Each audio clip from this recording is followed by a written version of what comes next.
Well, joining me in studio to discuss this further is Thembi Nkosi Josupu from the ANC Youth League, and is also an NEC member, and from the Eskom spokesperson, Mr. Kulupasio, is in studio as well. Political analyst, Mr. Sepo Khadima, is here, and from Decolonization Foundation, we have Mzwanele Manyi, and joining us from Cape Town, perhaps a little later on, will be Andrew Cantor from Futuregrowth, Chief Investment Officer. On the phone line, perhaps we'll also have a Fishing Group Chief Economist, Mr. Davi Root. Of course, you, our viewers, we value your opinion. You can tweet us at ANN7TV. Go ahead and join in the conversation, and you can also phone us. The phone line is appearing on your screen. Gentlemen, thank you so much for your time. Yes, good evening. Good to be here. First things first, I'll start with you, Mr. Khadima. We do know that it's a wholly owned subsidiary, and it is making its own independent decisions. Is Old Mutual grandstanding at this point? Or can Futuregrowth actually make their own independent decisions? Yeah, look, to the extent that Futuregrowth is an independent company, regardless of who the shareholders are, I guess they're well within their rights, the management, to make a decision.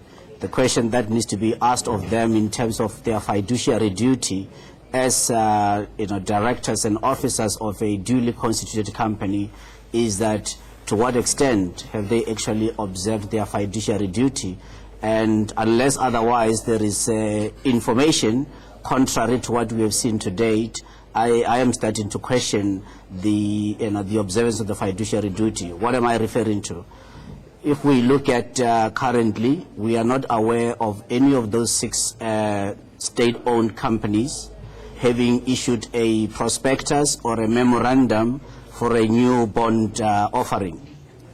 And not only that, we are not aware of any rating agency that has come up to say on the bond that they would have been issuing, therefore there is the risk weighting is at a particular level. So, and the issue of risk is really what we're talking about here, isn't it? Let's get a word from Mr. Pasio. As Eskom, we do know that you are performing at your best at this stage. The SOE seems to be doing very well, but yet there seems to be a perception, that the investor is reacting to. This is why perhaps they're pulling their loaning facilities. What is your comment on that? I know you have said that it doesn't affect you. Well, yes, you're correct. We're dealing with perceptions, but the reality is that Eskom is doing very well. We have stabilized in terms of our operations, but also financially as well. And this year, for example, in terms of our plans to raise money, both within the domestic and international markets, we wanted to raise 50 billion rand. We've exceeded that amount. We are now sitting at about 71 billion rand. And in other words, for this current financial year, we have already met our targets. What we are raising now is money that we will need beyond this current financial year up until 2022, when we finish all our new build programs. So we basically are saying that we were surprised by this announcement by Futuregrowth. Firstly, because they did not inform us in advance that they're going to issue something to that effect. But most importantly, the pronouncements looks like they have nothing really to do with us as a company per se, because they were talking about the plan by the government to establish the Presidential Coordinating Committee, which has obviously it's a state thing, and therefore if they need information they need to go to government, but also if they need any information from Eskom, then obviously they need to come to us. As far as our auditors are concerned, or our financial performance is concerned, we do have 2 sets of auditors. We have internal ones which are appointed by Eskom. We also have the external auditors which are appointed by the National Treasury, by the way. And therefore, if anyone had any issues with our financial performance, if they did not trust us, then at least they would go to the National Treasury, which appoints the external auditors. Right. Mr. Mzwanele Manyi, I'm sure I didn't introduce you, Mzwanele, when we started our conversation, but of course your contribution is very important to us. We saw what happened with the Oak Bay Group of companies with a perception of state capture that led to the closure of their bank accounts. Do you think perhaps we're seeing the same line of thought and behavior as we see with what's happening with the SOEs? I think let's just cut to the chase. Yes. What this is all about is the regime change exercise. This is what this is about. Let's just cut out of all of this. This is the regime change. If you look at the underlying SOEs, they're all well run. Transnet is on an investment grade. Eskom is on investment grade. Land Bank is investment grade. All of these institutions are good institutions.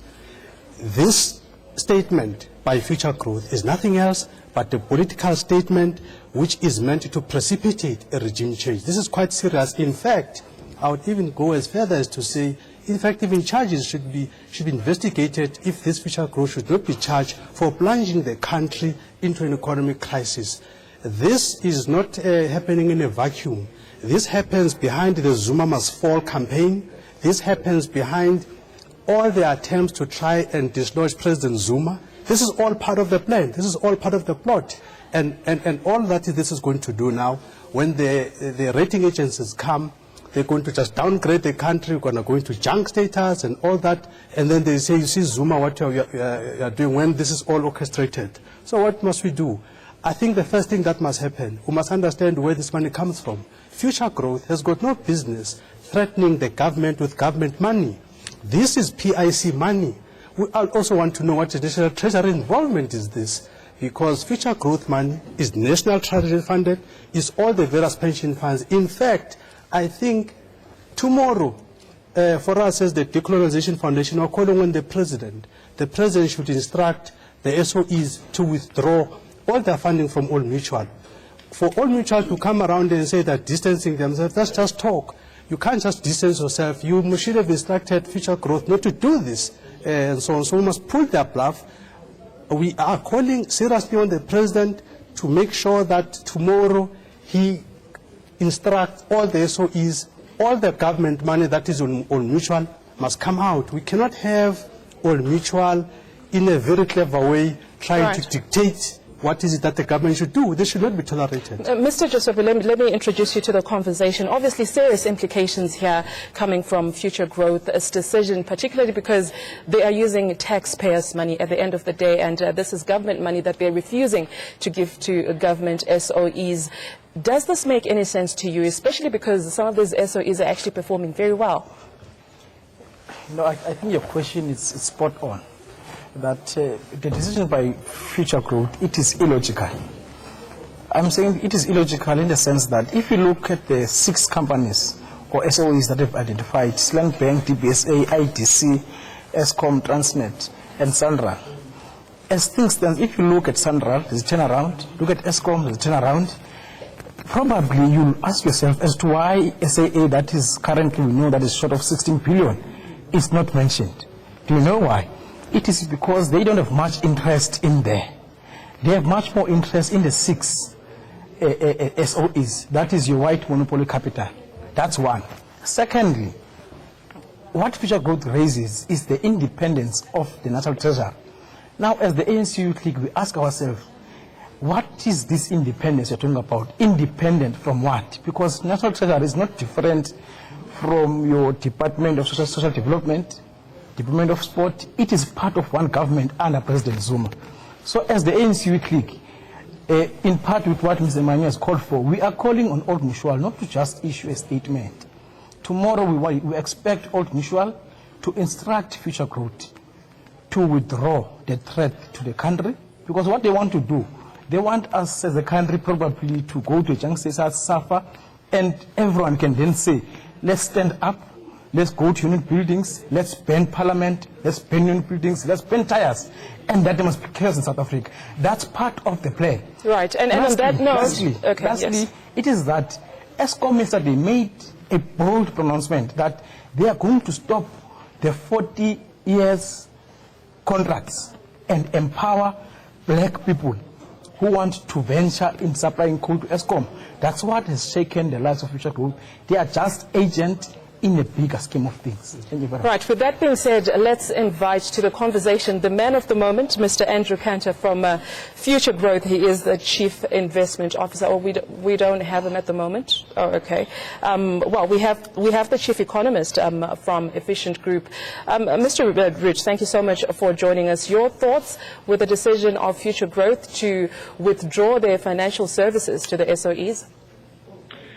Well, good evening. I've been listening to some of your guests and some of the comments they've been making, and there are, so many factual inaccuracies. Like, for example, there was a comment made that Future Growth, and I'm not speaking for Future Growth, I don't know them, but there's a comment that Future Growth is managing government money. What government money are we talking about? Can somebody help me out on this, please?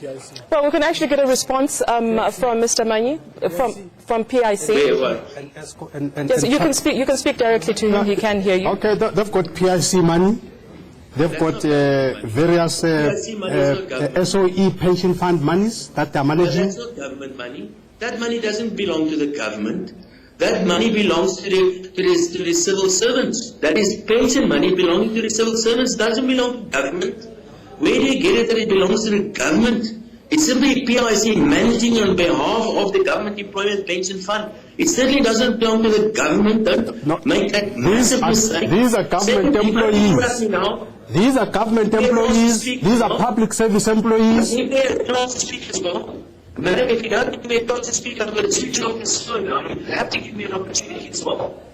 Now, first of all, you have to remember, as an asset manager, and I am an asset manager, I have a certain mandate with my clients. I promise my clients that I will manage and manage in a certain manner.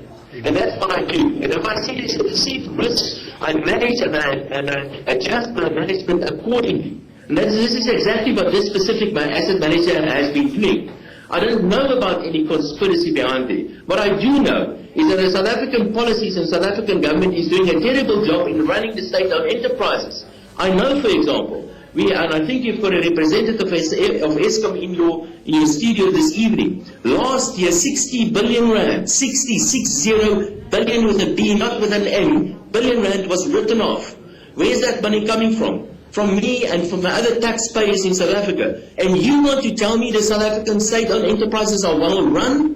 So this South African Airways, as an example, is a bankrupt company. It's a company that we can't even get the financial statements because it's not a going concern. And without guarantees from government, the South African Airways simply will not be allowed to land on international airports. Mr. Rich, I need to give my guests an opportunity to respond to some of the comments that you have said. Yes, Mr. Mike. The war is on, and I think government should take them up on this war.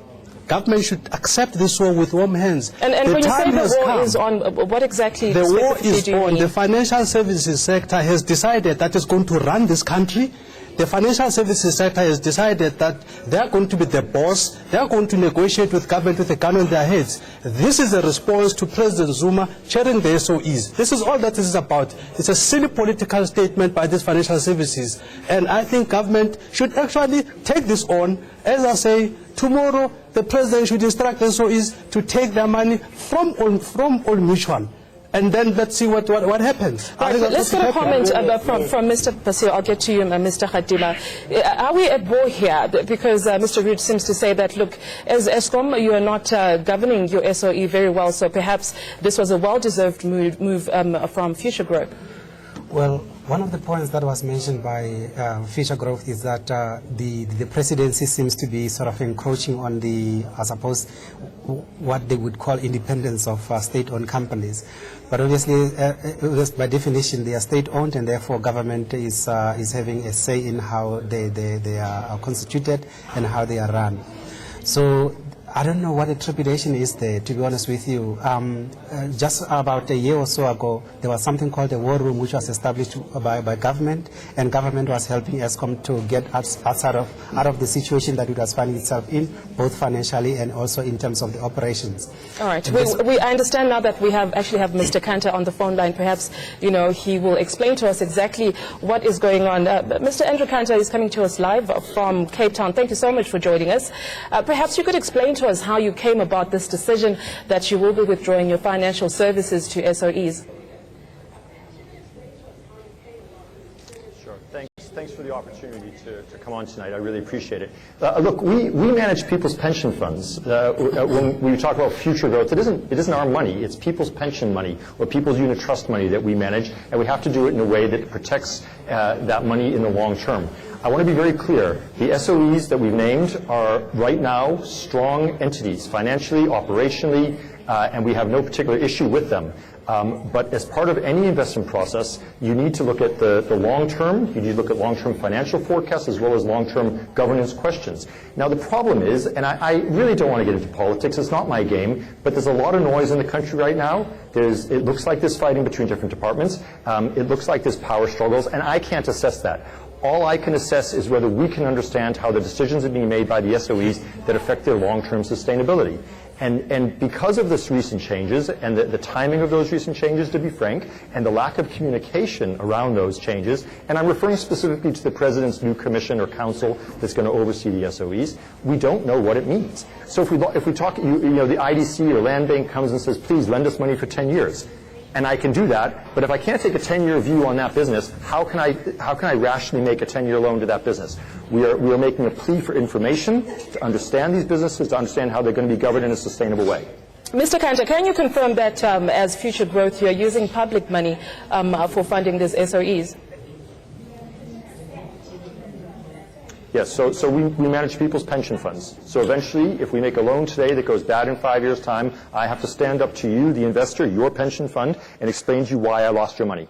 And do you understand that there's thousands of people that could actually lose their jobs and their livelihoods with the decision that you have made today? So I think that's not exactly right in the sense that what I've just said is very clear. We have been, as much as, in fact, more than many other asset managers, huge financial supporters of these SOEs over the course of the years, and you must ask them that because it's true. Second, we were very cautious to consider their financial positions to ensure that we were not putting them under undue hardship. Third, we are the largest developmental financier in the private sector in South Africa and have been for 20 years. We are their partners in development. I am acutely aware that Eskom provides power and Sunrail provides roads and IDC does industrial financing and the Land Bank does rural and agricultural reform. We are very cognizant of that. We want to get through this process as quickly as we rationally can so we can get back to making loans to companies that we trust in their governance. Mr. Kanter, surely as a business you have a kind of relationship with your clients, and we spoke to Minister Lynn Brown a few minutes ago and she says that you did not approach her if you had any concerns with some of the SOEs and how they're being run, and also you didn't approach any of these SOEs if you had taken any issue with the way that they're running their operations. Do you think perhaps you could have done this differently? I think that's true, and there's a reason to have this public debate. In our experience in the capital markets, if you approach a particular borrower as a particular lender and say, well, I'm kind of interested in your governance or whatever, you're going to get poo-pooed and you're not going to get a straight answer.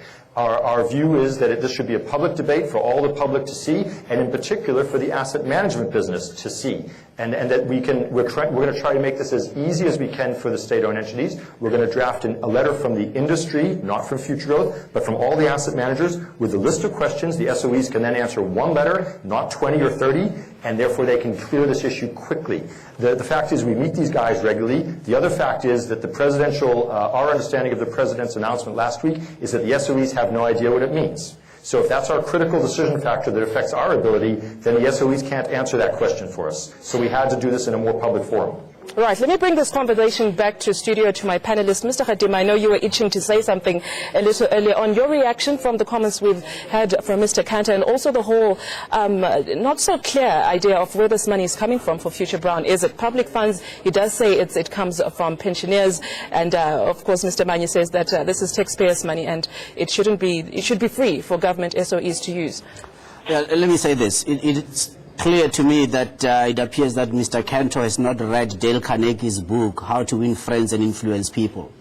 Because clearly the announcement that they came out with yesterday, we are entering a new arena, and that arena is the hardening of attitudes. The hardening of attitude is by far the most dangerous illness known to man. Because we're now entering an era whereby that hardening of attitudes, we are clearly going to all come out of this blind. And what do I mean by that? Mr. Kanter knows very well that it is not Future Growth's birthright to manage money from PIC. Mr. David Ruot knows it is not a birthright of Efficient Group to manage money from PIC. Nor is it a birthright to manage money in the hands of the trade unions, which, by the way, if you look at the membership of COSATU, is 1.3 plus million people. All of those have got pension funds. It is not a birthright for them to be adopting this stance, which most clearly they are going to come out poorer because it will trigger a withdrawal. Their announcement has effectively triggered an avalanche whereby there is going to be many others that are going to be emboldened unless they are challenged. They are going to be emboldened to equally say, unless we have a seat at the table, unless we have a say in how the government is run without being elected, we therefore not going to be supporting your developmental agenda. What can the government do that is elected constitutionally, democratically? What we need in this country, the question is, what is important now? What is important now? We need to look at the amendment of the investment mandate, whereby there hasn't been a prescription of asset classes for most of the fund managers. If you look at the retirement funds industry, 25% they are allowed to hold in offshore assets. The rest, they are to deploy in the economy. But if you look at terms of our developmental needs, our economic growth needs as an economy, most certainly, unless these banks come to the fore, and they cannot come to the fore in their own accord. They can only come to the fore if there is a strong, decisive state interventionist approach. And on that note, let's get a response from Mr. Kanta. I hope you have been listening to what Mr. Hadima is saying. Essentially that, you know, as an organization, you have no right no birthright to be playing around with the pensioners' money the way that you are doing, and that your decision perhaps was a bit too hasty and has a domino effect with regards to how SOEs will be run and ultimately how the finances of this country will be projected. Thanks, Mr. Khalebi. I think you raised some good questions, and that you deserve an answer to all of them. First, let me say this is not public money. It is not taxpayers' money in the sense that it's in the fiscus. It is people's discretionary savings that they entrust to us under clear mandates to seek returns and to avoid risk. That's normal common market practice. It's, we do it as a fiduciary, only acting in the client's interest. So when you use phrases like play with, that is not a phrase we apply. We are looking after your pension funds, sir, in the most productive and efficient way we can. So that's the first point. As far as the rest about prescription, look, I mean, the government can try to go down that route. It'll be incredibly destructive for the economy overall. Money will flee. And this is not me speaking. This is just rational economics.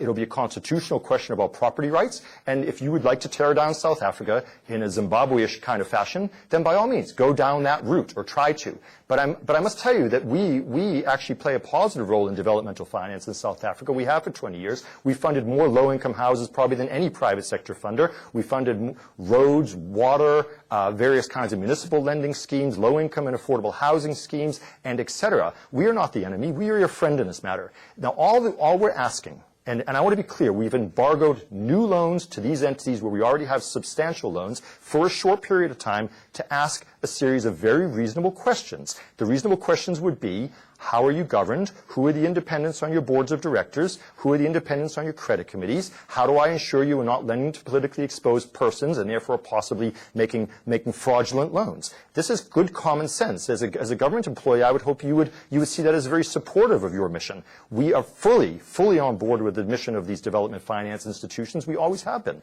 I mean, if I told you the number of exposure we have already, you would be shocked, because we are supporters and believers. And so I want to refute most of what you've said, or certainly your tone of voice. Right. Let me bring, yes, Mr. Manyi. He speaks of, you know, as a business, they have to run risk assessment, and that's one of the major issues that they need to look at. That's why these institutions are so well run that they've been rated. This decision is a political decision, and it requires a political response. And I think the first thing... He has mentioned, the first thing he said is that, you know, they're not trying to politicize this, but do you think perhaps we're seeing business entering into politics at this point? This is business entering into politics. This is a response to a political decision taken for President Zuma to head up SOEs. This is how they are responding. It's got nothing to do with how well run those institutions are. These institutions have just been rated by credible rating agencies. They are doing fine. There's been no issues raised with them by those agencies. What government should do, it should take this very seriously. And as I said, one of the things that government should do, over and above the issue of withdrawing all their money from Old Mutual, which must happen tomorrow, if it was according to me. So for us, we're calling for that to happen firstly. Secondly, this prescription going forward, that 50% of all the assets that are given to these asset managers, 50% must be prescribed. So it is very clear what is that this money should do. Thirdly, I'm giving Old Mutual I've got investments in Old Mutual. I'm giving Old Mutual until Monday. On Monday, if this decision of theirs is not reversed, I will personally take my money out of Old Mutual that I've invested there, and I'm calling upon all black people in particular to understand that Old Mutual is pronouncing against their government. And I'm calling upon all black people, as it were, to take their money out of Old Mutual and take it to other institutions, because this Old Mutual is in the political space. Old Mutual is voting with their asset managers. And it must be responded to politically. Right. Let's ask Mr. Kanta to respond to this. Mr. Kanta, I hope you have been listening. One of the questions is if you had a problem with perhaps some of the Can you hear me? Mr. Kanta, if you had a problem with some of the SOEs and how they are being governed, do you think it was a good idea to give a blanket a solution to all the SOEs, or perhaps could you have just approached these SOEs that you're not happy with and try to come up with a solution? At the end of the day, are you not worried about how investors could look into South Africa and see it perhaps as not a viable country to come and invest in? I am worried, and it actually saddens me that the rand went down yesterday and South Africa's cost of borrowing money went up. It was not our intent. We didn't anticipate a global reaction, to be frank with you. We have engaged with the SOEs. They do not know. Sorry, let me just understand what's going on here. The president, I'm not making a political statement, the president announced a new council. Questions were asked about what that council was going to do and what its intentions were. There were no answers to that question. I'm sitting here with a group of 20 people at an investment committee about to approve loans of 1.8 billion rand. That's Monday this week. And we look at this and we say, we don't know what it means. We just don't know, and the government's giving us no guidance on what it means. We can't make these loans. We must suspend loans, and we must communicate that to the SOEs involved. So that's the starting point. It isn't about anything else. It isn't about making a political statement. It's not even that council could be a very good thing. It could be about coordination between the SOEs. It could be about efficiency. It could be about mission.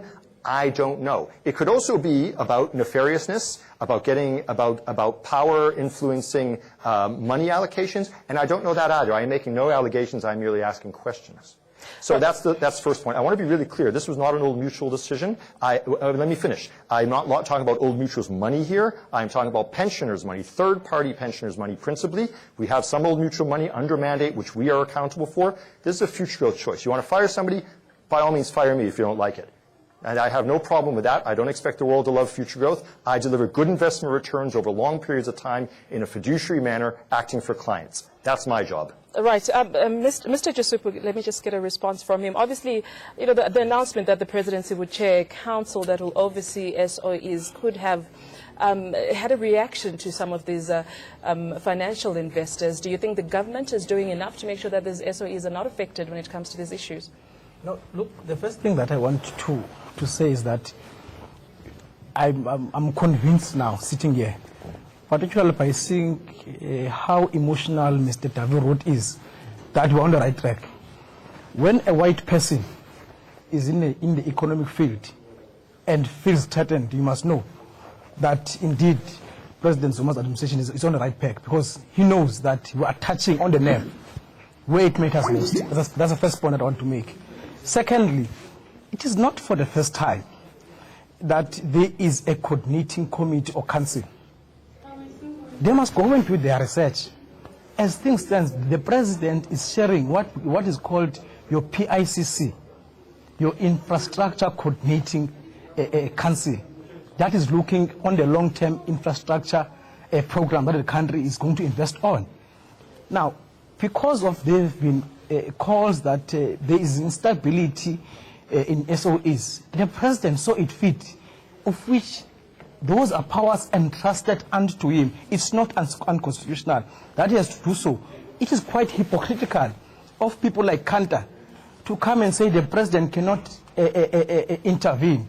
But when it suits them, when the Hawks were saying that they were giving an ultimatum to Minister of Finance, they were the first ones to come and say the president must intervene. The president says, no, I can't intervene into Hawks. When it suits them, the president should not intervene. But when it suits them, the president must intervene. So I'm saying that the president is acting within his rights. In fact, it is not the first administration to have a presidential coordinating council.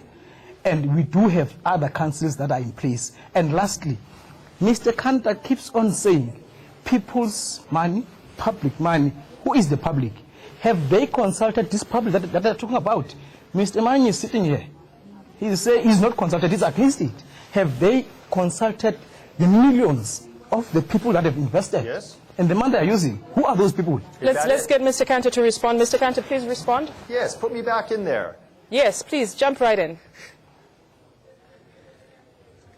Okay, so it's pensioners' money, and yes, we have consulting them. We work under mandates. We talk to their consultants. We have very clear mandates. I just want to say something. My investment committee, my investment team is one of the most racially diverse in the country, and it's big. 20 people sat around the table of every color you can picture. This is not a racial thing, and I find it personally offensive, this racial argument. Just because I disagree with you does not make me a racist.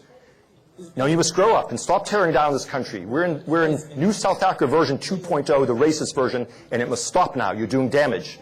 Let's talk about rationality. Let's talk about whether these SOEs will be able to survive for another 5 years if the piggy bank gets raided. All I'm doing is asking very reasoned investment questions to get reasoned investment answers. And that's all. Nothing else. No politics, no crap. Give me answers and I'll give you money. It's simple.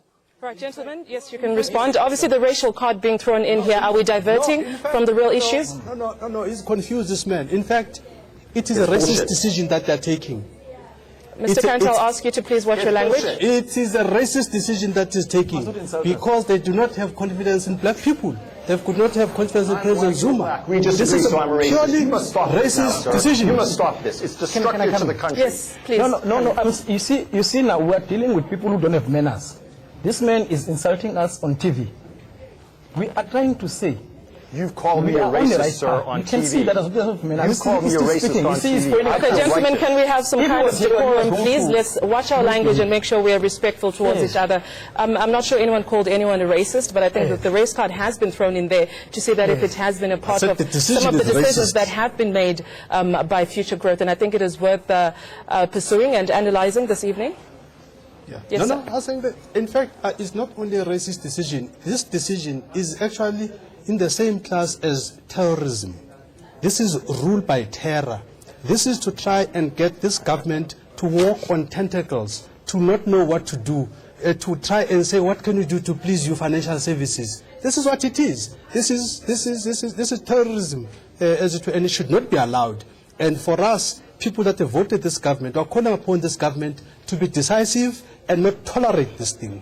Government must take firm decision and make sure that this kind of terrorism that is advanced by Future Growth with the backing of All Mutual must not be allowed.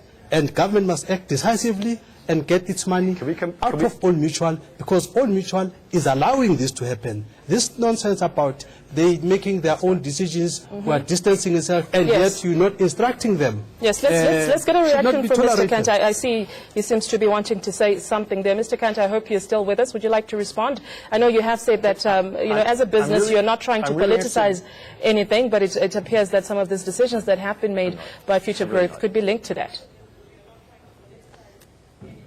Okay, I think I've said what I have to say about our duties and our analysis process and our engagement with the SOEs, but which, by the way, so far with the SOEs, and we have spoken to 4 out of the 6, very productive. They are very willing to talk to us. They've sent us already a lot of information about their board structure, their governance. I believe that with some of these SOEs, we will clear this issue within a couple of days, and we'll be able to tell the entire industry and the world that that is done. So please, let's not over-dramatize what's happening here. I'd like to come back to the prescription question, if I may. Go ahead, Mr. Kanta. Okay, so on the issue of prescription, there's been a call over the years that if pension funds don't invest money into development for the nation, they will be forced to, and they ought to be forced to. I have some sympathy for the view that money needs to be channeled. That's why we've run developmental funds, and we invest quite a lot. As I say, we've built low-income houses, student accommodation, roads, water, etc., taxi finance, the works. But what I'm afraid of, if we go down the prescription road, is there's going to be too much money chasing too few good deals. There's going to be enormous money lost. It's going to be like the NASDAQ bubble in the 90s or any other bubble you can see. So I'm not hostile to developmental finance in any way. It's just the way it has to be done, or it ought to be done. The other point I would make is if there's a feeling by government, which would not be an unreasonable feeling, that money needs to be channeled towards development, There's huge government-owned and government-underwritten pension funds, and I notably note the PIC, whom you mentioned. I think the Eskom fund is a defined benefit fund, and et cetera, worth probably 2 trillion or more rands. Believe me, you've got plenty of money. If you think developmental finance for the nation ought to be done, you have the power and the right in all regards, constitutionally and decisionally, to make those decisions. You don't have to mess up the markets and the private sector and make it a battle. So I'm not hostile to the idea of developmental finance. I just don't think waving around prescription is a productive discussion. It just scares markets and makes investors run away. If you think I did damage today, believe me, you go out with a press release about prescription, the rand will plummet. Money will flee. We don't need that. We have seen that your response to the SOEs has actually affected the rand. But just very quickly before you go, Mr. Kanter, you being a wholly owned subsidiary and making your own independent decisions, and your mother body, so to speak, saying that they do not agree with the stance that you have taken with regards to financing or not financing the SOEs, going forward. How do you intend to make this relationship work with your mother body? I don't have to. I speak to my clients. It's their money. It's not Old Mutual's money. They own us. They oversee our governance and such, but they don't tell. Well, they even wrote a press release saying they distance themselves from our views. So I think that speaks to your other guests' comments. I answer to my clients, and they know that. That's the deal. I mean, if my clients thought that we were making decisions on behalf of Old Mutual with their money, they'd immediately fire us, as they should. And it's just not, it just as if I was making political decisions with their money, they should also consider firing me. It's not what we do. We make economic decisions and financial decisions and credit decisions and lending decisions. Okay, so essentially, Mr. Kanter, you are saying you will not be taking a step back when it comes to your decision, no matter how much it affects the economy. Oh, that's rubbish. I didn't say that. I specifically said we're working quickly to engage with the SOEs. We've already been previously and actively, afterwards, this announcement, actively engaging with them and the asset management industry to clear these issues, to understand what that commission or council means, to understand the consequences for the governance, to understand how the governance structures are currently working and ensure that they are working in a sustainable way. Sustainable means the money's not going to be burnt and lost and pissed away, frankly. So if we talk about, and I don't mean to pick on a land bank, but a land bank or IDC, they make loans to people. If the governance is such that they can make loans to anybody with no governance and no controls, they will destroy that institution within 5 years. I don't believe that is going to happen. I don't forecast that. I just need to have clarity that it's not going to happen. That's all. Mr. Andrew Kanter, thank you so much for your time this evening. I hope you still, and I understand you have been wanting to leave us for a while now. Perhaps, Mr. Khadima, you could throw in a quick question before you go. I'm not Mr. Kanter's advisor, but certainly I think it was a fundamental error for him to have gone public on something that really there is very little else that anybody else can do, except that we are now sitting with the effects of the announcement that they made yesterday. And those effects, they are not good at all.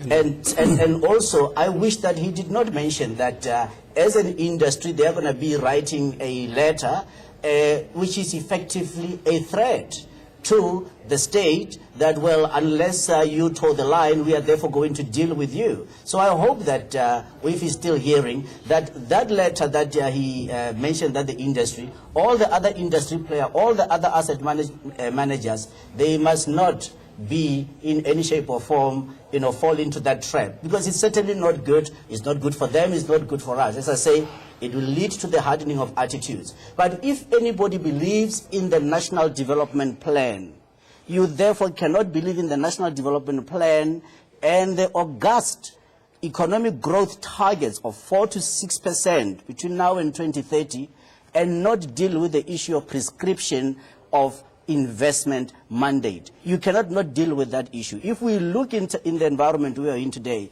the retirement fund industry is sitting with over 5.4 trillion rand. The National Development Plan, in terms of between now and 2030, there's an investment in economic infrastructure to the tune of 4 trillion rand. Okay. And when you look at where currently they are deploying their capital, are they deploying it in efficient? Are they deploying the capital in productive industries? The answer is no.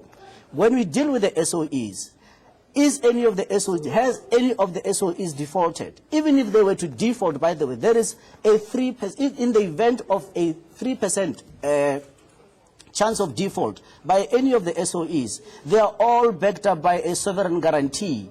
There is over 600 billion rand of capital that is currently sterilized, which is being for the current borrowings by the state-owned companies. So there are much more bigger questions, much more deeper questions that we need to be asking. And hopefully we'll be getting this type those of an answers. approach that we are seeing tonight is certainly not helpful. Even the issue of South African Airways. South African Airways is not seeking 16 billion rand. They are seeking to refinance because their interest costs are just way too high. Therefore, they are wanting to be efficient. I understand Mr. Kanta is still with us. flows. Perhaps he could respond to some of the stuff that you have said. Mr. Kanta, I hope you're listening. A lot of points to make there, so thank you for that. I believe that sunlight is a very good disinfectant. I believe that a public discussion about the state of the SOEs is a good thing because I believe they are strong. I believe they are good companies. I agree with you about the capital bases. I don't know the number. They are not government guaranteed, however. When we make loans to these entities, we take credit risk. They may not pay us back. That's the critical point. I don't think it's unusual for a lender, any lender who makes anybody a loan, whether it's a company or an SOE or an individual, to ask about their finances and how they run their lives and how much debt they've got and how much income they've got. These are normal questions. That's all we're asking. Governance questions are part of that. This is normal behavior. I'm sure you don't like that I did it in public. I'm sure you don't like that this industry is going to ask a bunch of questions collectively. But it is the reality. We need information. We need information to make investment decisions. Credit ratings help you. You mentioned that. I'm not denying it. But we need better information. The ratings agents right now also don't know what the heck's going on. And then until we get an answer about this, it's very hard to make investment decisions. If you look, by the way, you mentioned that 5.4 trillion as if it's your money, you have some right to it, which you don't. But if you look at how much money is really deployed of that money into national development, you would be astounded. Look at how much debt Eskom already has on their balance sheet. It's in the hundreds of billions of rands, and a lot of that is funded by domestic institutions. That's true of all of the SOEs, and by the way, central government itself, who is also the biggest infrastructure spender in the country. That's all funded, or much of it's funded by domestic institutions. We are there. We are your partners. This is not a fight. This is a simple set of questions that we should ask as fiduciaries so we can continue to do business with SOEs. Please don't make this a fight. Mr. Manyi, are we making this a fight? Yes. No. The fact that the Minister of Public Enterprise was not even consulted on this matter, it just shows the level of arrogance that Future Growth and All Mutual are perpetuating. It's a serious industry arrogance by these people. They are throwing the country into a panic mode so that they can dictate terms. All they're trying to do with this silly strategy of theirs is to make sure that when they say jump, the only question you must ask is how high. Because they have got everybody terrorized that the rand is going to plunge if you don't do this and all of this. And we know that tomorrow there's going to be all kinds of analysts that are going to be writing all kinds of articles to support this narrative. So this is all part of a strategy to make sure that this government is sterile, this government cannot make progressive developmental decisions. This is all part of it. So it should not be tolerated. So right. I hear what he's saying. This is not an economic decision. It's a political decision.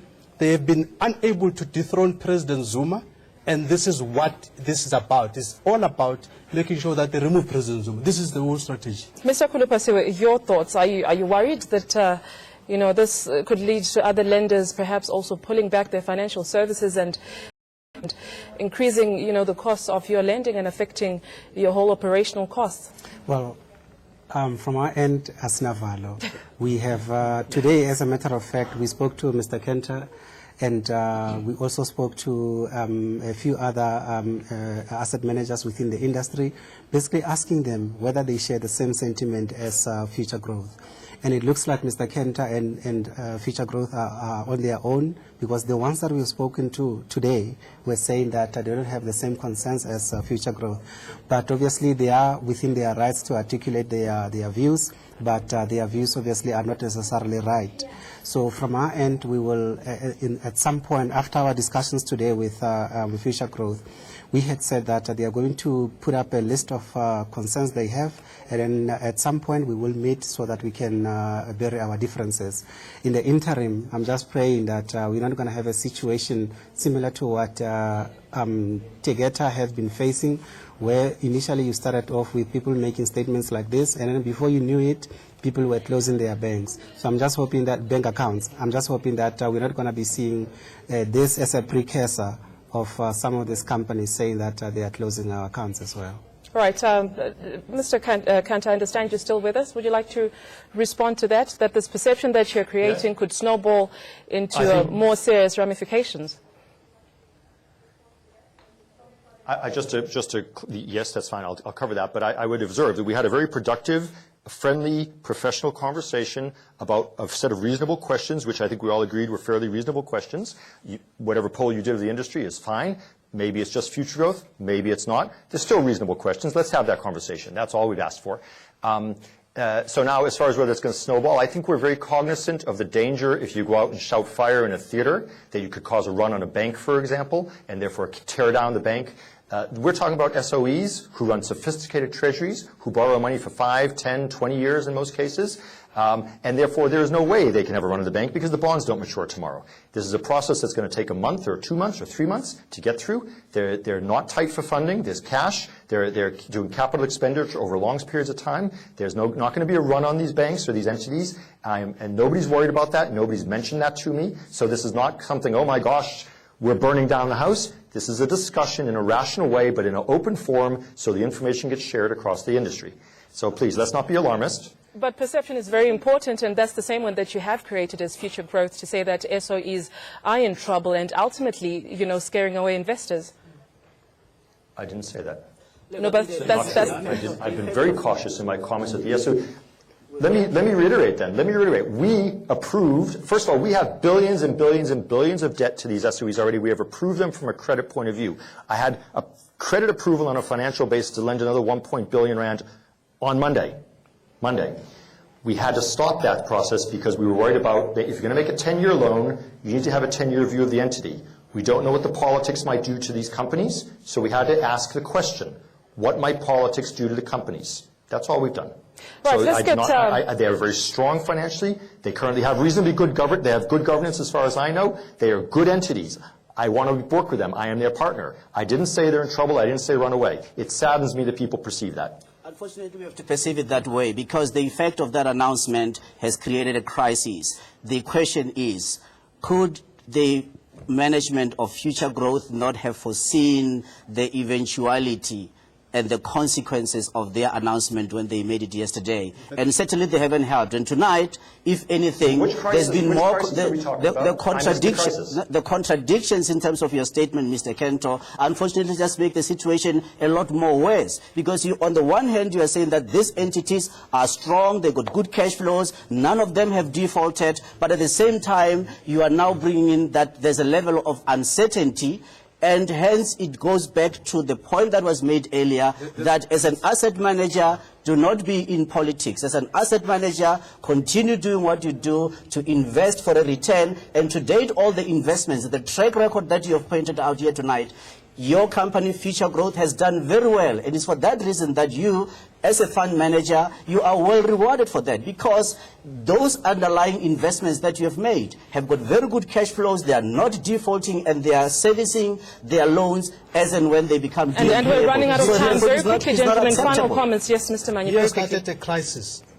Danish Bank has already said they are not going to fund Eskom. So it's tomorrow another bank is going to say this. Right. This is all because Future Growth has undermined the confidence of Eskom and other institutions. So tomorrow, if this man is serious, he must issue a retraction tomorrow if he's serious, and issue a letter that says he's got what he's saying now, that he's got confidence in these banks and in these institutions. He must issue a statement tomorrow. Gentlemen, we have run out of time. Let me take this opportunity to thank all my guests and my panelists tonight who were giving us their very valued insight into the issue of Future Growth, withdrawing their financial services to state-owned enterprises. On that note, this is all the time we had for BizSense. Thank you so much for joining us. Do join us again tomorrow, same time. Have a good night. BizSense was